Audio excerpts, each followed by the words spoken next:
दाऊद मुंबई की एक बिल्कुल मुख्तलिफ दुनिया से ज़्यादा लगाव कर बैठा, अंडरवर्ल्ड। अब बात करते हैं उस वाक़या की जिसने दाऊद को वो शोहरत दी जिसकी वजह से आज बच्चा बच्चा उसका नाम जानता है। 1993 मुंबई ब्लास्ट। जी अस्सलाम वालेकुम दोस्तों, दाऊद इब्राहिम का नाम हम सब ने सुना है।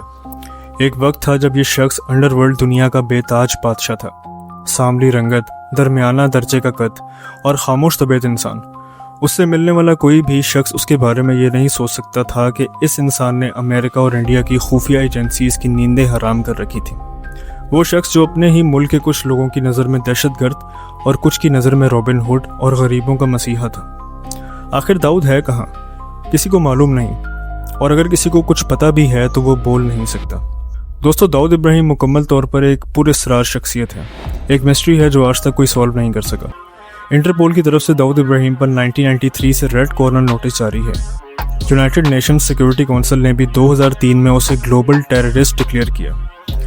फोर्ब्स मैगजीन की 2009 की world's most powerful people list में उसका शुमार दुनिया के ताकतवर शख्सियात में होता था, और 2015 के एक अंदाजे के मुताबिक उसकी दौलत तकरीबन $6.7 बिलियन के करीब थी।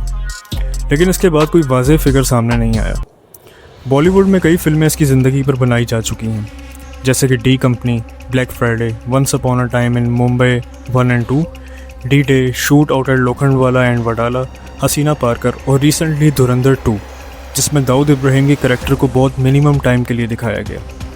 अब सवाल ये है कि महाराष्ट्र के रत्नागिरी ज़िला के खेत गांव में पैदा होने वाला दाऊद इब्राहिम आखिर इतना बड़ा डॉन बना कैसे। दाऊद इब्राहिम पुलिस कांस्टेबल शेख इब्राहिम अली कास्कर और आमना बी के घर 26 दिसंबर 1955 को पैदा हुआ। दाऊद के वालिद का शुमार ईमानदार पुलिस ऑफिसर्स में होता था, लेकिन अपने वालिद के नक्शे कदम पर चलने के बजाय दाऊद मुंबई की एक बिल्कुल मुख्तलिफ दुनिया से ज़्यादा लगाव कर बैठा, अंडरवर्ल्ड। उस वक्त मुंबई में पठान गैंग का ज़बरदस्त दबदबा था।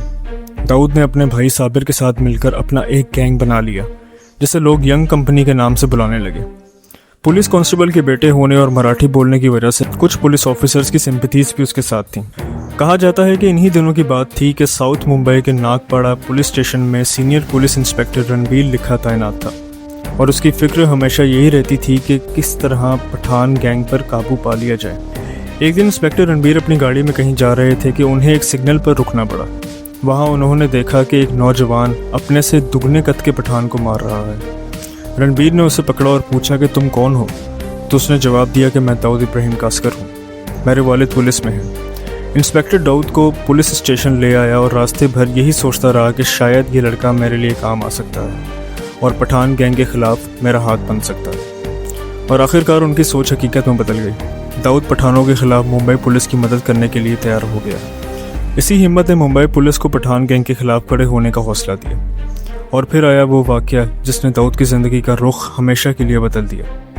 12 फरवरी 1981 की रात दाऊद के बड़े भाई साबिर को प्रभा देवी के एक पेट्रोल पंप पर पठान गैंग के लोगों ने गोलियों से भून दिया। साबिर की मौत ने दोनों गैंग्स के दरमियान खूनी जंग की बुनियाद डाल दी। दाऊद ने बदला लेने का फैसला किया। 1983 में अमीरज़ादा को मुंबई के सेशंस कोर्ट के अंदर कत्ल करवा दिया गया और इल्ज़ाम सीधा दाऊद पर आया। इसी वाक़े के बाद दाऊद मुंबई पुलिस की गिरफ्त से बचने के लिए अंडरग्राउंड हो गया और फिर दुबई चला गया। दुबई जाने के बाद दाऊद ने गोल्ड की स्मगलिंग शुरू कर दी और बॉलीवुड में अपना पैसा इन्वेस्ट करना शुरू किया। आहिस्ता आहिस्ता 1980s के आखिर सालों तक दाऊद मुंबई अंडरवर्ल्ड का सबसे बड़ा नाम बन चुका था। इंडियन इंटेलिजेंस के मुताबिक दुबई में रहकर भी उसकी अंडरवर्ल्ड एक्टिविटीज़ इंडिया में जारी रहीं। उसका बॉलीवुड पर भी खासा असर था। एक दफ़ा शारजा के क्रिकेट मैच के दौरान उसे कई बॉलीवुड फिल्म स्टार्स के साथ देखा गया, और बॉलीवुड में उसके दबदबे का अंदाज़ा इस बात से लगाया जा सकता है दोस्तों कि कहा जाता है जब अमिताभ बच्चन ने अपनी एक फ़िल्म में दाऊद के अंदाज में डायलॉग बोला तो दाऊद ने उन्हें थप्पड़ मार दिया। 1980s में हाजी मस्तान भी अंडरवर्ल्ड का बहुत बड़ा नाम था। दाऊद का उससे भी ताल्लुक़ रहा, लेकिन दाऊद किसी के नीचे काम करने वालों में से नहीं था। उसने खुद मुख्तार होने की कोशिश की और आहिस्ता आहिस्ता अपनी डी कंपनी को सबसे ताकतवर बना दी।